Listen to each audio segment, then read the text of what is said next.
The sound of a distant, eerie hum reverberated through the empty desert air as a strange figure stepped into the blinding light of an alien sun. The heat was unbearable, yet the figure's eyes glowed with an unearthly intensity. Was this the first human to walk beneath the sun of a distant world, or was it something far more sinister? The sand was like fire under Dr. Ethan Pierce's boots as he stumbled across the alien desert, his eyes squinting against the glare of a twin-sunned sky. He had always been fascinated by space, but nothing could have prepared him for this. A year of preparation, a decade of research, and countless resources poured into a mission that had one goal: to uncover the truth of the mysterious transmission from Proxima Centauri. The message had come through clear as day, yet its origin was anything but. An alien race, or perhaps just an anomaly, had reached out. No one knew what the transmission truly meant. Only one thing was certain: the world it pointed to held secrets far beyond human comprehension. And now, Dr. Pierce was standing on the very surface of that planet, beneath two suns that burned with unnatural intensity. "Welcome to Zenith 5, Dr. Pierce whispered to himself, trying to steady his breathing. He could hear the whispering winds, but beyond that, the landscape seemed impossibly still. The air felt thin, like it was holding its breath. Even the animals, if they existed here, seemed to have disappeared. His team had scattered upon landing, each heading in different directions to explore their specific points of interest. Ethan, being the lead, had opted to investigate the area where the transmission was strongest.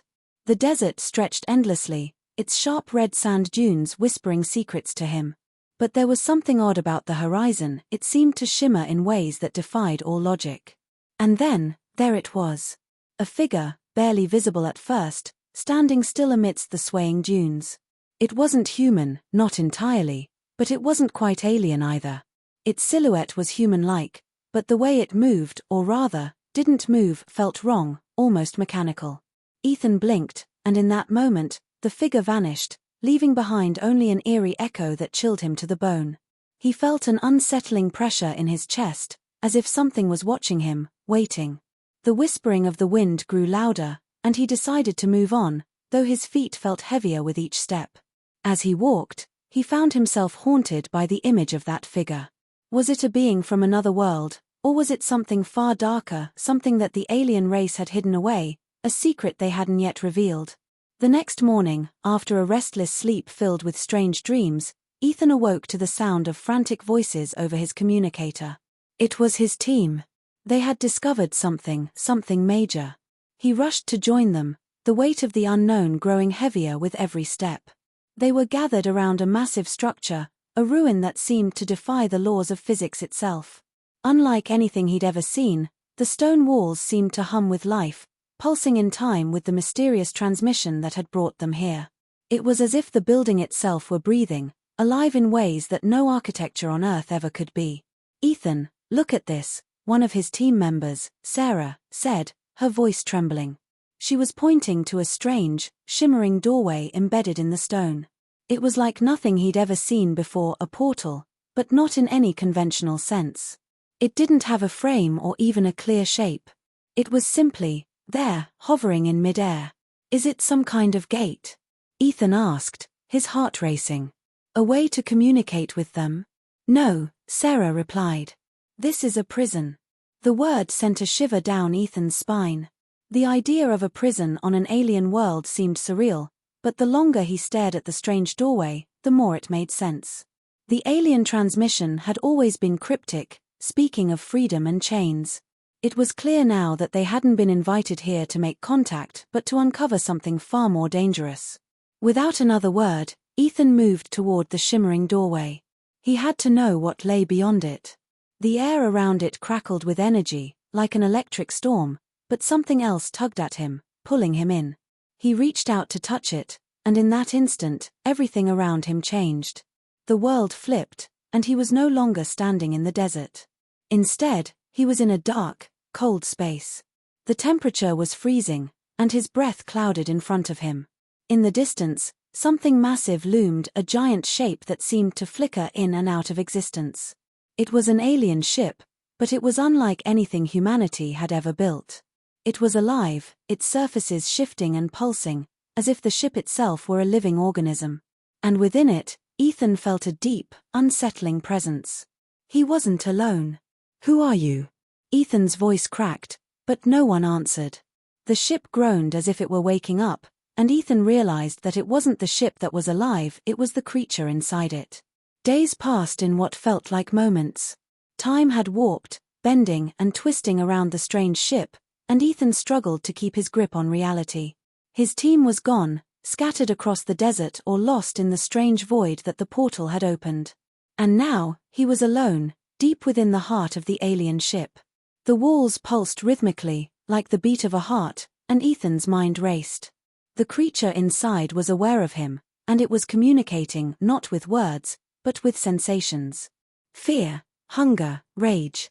The creature was angry, and the more Ethan explored, the more it felt like it was drawing closer, like it was hunting him. He had to find a way out.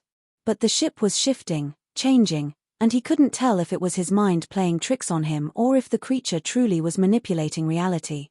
It was impossible to get a solid foothold on what was real. Then, he stumbled upon the heart of the ship. It was a massive chamber, lit by a sickly green light that cast everything in an eerie glow. In the center, a massive entity, an alien being, maybe the creature he had sensed earlier, was suspended in some sort of stasis field. Its body was intertwined with the ship's walls, its form shifting constantly, its eyes glowing with an unholy light. Ethan stepped forward, his heart pounding in his chest. He could feel its gaze upon him, 1,000 invisible eyes staring into his soul. And suddenly, the creature spoke, not through words, but through his thoughts. "You shouldn't have come," the voice boomed in his mind, filling every corner of his consciousness. "You've awakened me, and now you must pay the price." Ethan's body froze, his limbs refusing to move. The creature's power was overwhelming, a force that threatened to rip him apart from the inside. He could feel the ship closing in on him, its walls pressing against his body, its energy suffocating him. But just as he thought he couldn't take any more, the creature paused, as if considering him. "You are not what I expected," it said. "You are more than just human." A realization hit him. The creature wasn't looking to destroy him, it was testing him, trying to understand what he was. The transmission had been a signal, yes, but it was also a warning. The alien race had sent it not to make contact, but to test the resolve of humanity, to see if they could handle what was hidden beneath the alien sun. In a final, desperate attempt, Ethan pushed forward, calling upon every ounce of willpower he had. He reached out to the creature, not with fear, but with understanding. "I'm not here to destroy you," he said, his voice shaky but determined. "I'm here to learn." The creature's form flickered, and the chamber began to shift once more. The alien sun overhead burned brighter, and in the distance, Ethan saw a new horizon, a new beginning, one where both humanity and this ancient race could coexist. The ship faded into the distance, and Ethan stood, feeling the weight of his choice.